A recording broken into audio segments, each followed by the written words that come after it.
ورحمۃ اللہ وبرکاتہ عائشہ اور رابعہ باجی۔ وعلیکم السلام ورحمۃ اللہ وبرکاتہ۔ کیا آپ دونوں خیریت وافیت سے ہیں؟ ہم دونوں آپ کی دعا اور اللہ تعالیٰ کے فضل و کرم سے خیریت وافیت کے ساتھ دینی ماحول میں زندگی گزار رہی ہے۔ لیکن آپ دونوں آج صبح صبح اسکارف اور برقع پہن کر کہاں جا رہی ہیں؟ ہم دونوں اپنے مدرسہ عائشہ للبنات اپنے استاد محترم سے قرآن و حدیث اور دین کی تعلیم حاصل کرنے کے لیے جا رہی ہیں۔ لیکن آپ دونوں کو اس طرح پردہ اور برقع میں بند اور قدمی سے پریشان ہو کر جانے کی کیا ضرورت ہے؟ بغیر برقع کے بند سور کر اور فیشن کے کپڑے پہن کر جانے میں کیا حرج ہے؟ انا للہ و انا الیہ راجعون۔ عالیہ بہن، آپ مسلمان ہو کر یہ کیسی بہکی بہکی باتیں کر رہی ہے؟ معلوم ہوتا ہے کہ آپ کو آزاد مغربی تہذیب اور غیر اسلامی سماج نے متاثر کر رکھا ہے۔ مگر آپ دونوں جس پردہ کو پسند کرتی ہے اور جس بناؤ سنگار اور فیشن کو ناپسند کرتی ہے، اس کو اسلام اور قرآن نے کہاں پر برا کہا گیا ہے؟ میں نے تو کہیں پر بھی اس کا ذکر نہیں سنا۔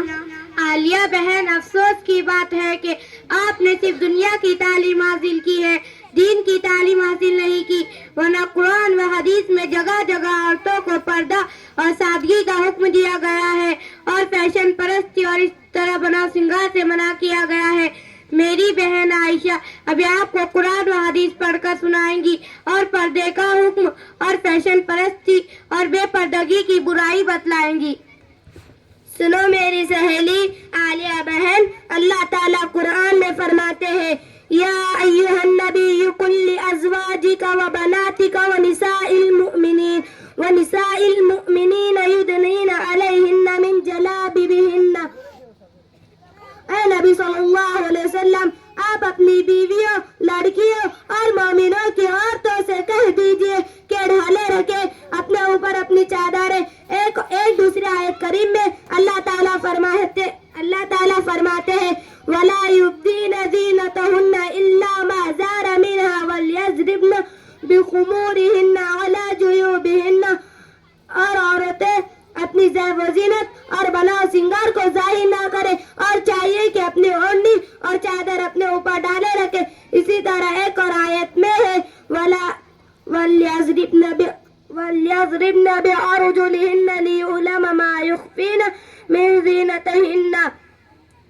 اور عورتوں اپنے پیروں کو زور سے نہ رکھے اور چاہیے کہ اپنی اوڑھنی اور چادر اپنے اوپر ڈالے رکھے۔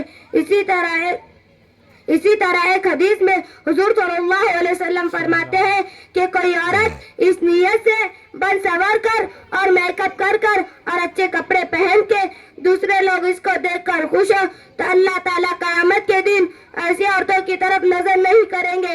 اب آپ سوچیں کہ یہ کتنی بڑی سزا ہے۔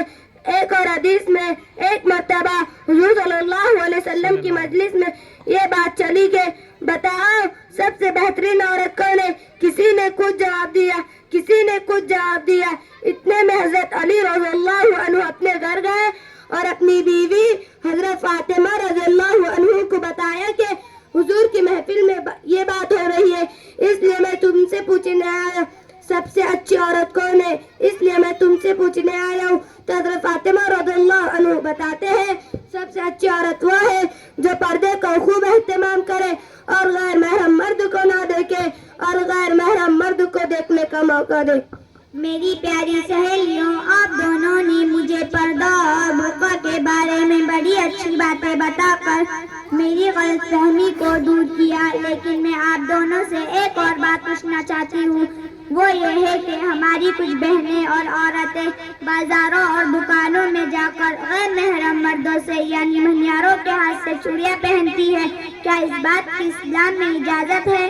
میری پیاری سہیلی، اسلامی شریعت میں کسی اجنبی غیر محرم مرد کو عورت کا ہاتھ پکڑنا یا کوئی بھی حصہ چھونے کی اجازت دینا عورتوں کے لیے بغیر سخت ضرورت کے حرام ہے، اور منیار مردوں سے چوڑیاں پہننا بغیر سخت ضرورت میں سے نہیں ہے، کیونکہ وہ خود بھی اپنے ہاتھ سے چوڑیاں پہن سکتی ہے یا کسی تجربہ کار عورت کے ہاتھ سے پہن سکتی ہے، اس لیے کسی منیار مرد سے چوڑیاں پہننا ناجائز اور گناہ ہے۔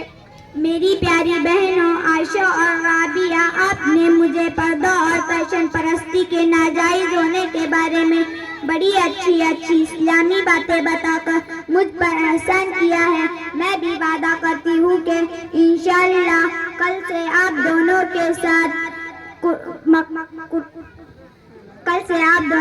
ساتھ مدرسہ عائشہ للبنات میں قرآن و حدیث اور دین کی تعلیم حاصل کرنے کے لیے آیا کروں گی. اچھا اب رخصت دے. السلام علیکم ورحمۃ اللہ وبرکاتہ. وعلیکم السلام ورحمۃ اللہ وبرکاتہ.